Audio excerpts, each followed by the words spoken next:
آج کا پیغام خدا کے کلام کے حوالے سے سب سے زیادہ طاقتور پیغامات میں سے ایک ہے۔ پالوس نے لکھا، میں پالوس کہتا ہوں کیونکہ میرے خیال میں اس نے اسے لکھا تھا۔ نیز عبرانیوں کے آخری حصے میں میرے نزدیک ایسا لگتا ہے، لیکن میں تصدیق نہیں کر سکتا۔ صرف عالم دین ہی کر سکتا ہے، لیکن مجھے نہیں لگتا کہ وہ ابھی تک کسی نتیجے پر پہنچے ہیں۔ صرف ماہرین اس بات کی تصدیق کرنے کے قابل ہوں گے۔ حقیقت میں صرف وہ عبرانیوں باب 4 آیت 12 میں، کیونکہ خدا کا کلام زندہ اور مؤثر اور ہر ایک دو دھاری تلوار سے زیادہ تیز ہے، اور جان اور روح اور بند اور گودے کو جدا کر کے گزر جاتا ہے، اور دل کے خیالوں اور ارادوں کو جانچتا ہے۔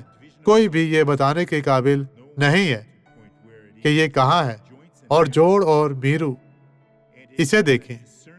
میرے بھائیوں، یہ بہت ہی سنجیدہ ہے اور خیالات اور نرم دل کا جاننے والا ہے۔ آئیں اب دعا کریں۔ باپ، اس نعمت کے لیے میں تیرا شکر گزار ہوں۔ خداوند، میں چاہتا ہوں کہ تو ہر اس شخص کو برکت دے جو آج تجھے پکارتا ہے، جو چاہتا ہے کہ آج تو اپنا جلال اس کی زندگی میں ظاہر کرے۔ خداوند، تو جو سب پیار، محبت اور عزت کے لائق ہے، بدی رحم کر خداوند، میں سے سناسی کے نام میں، اور آپ کہیں آمین۔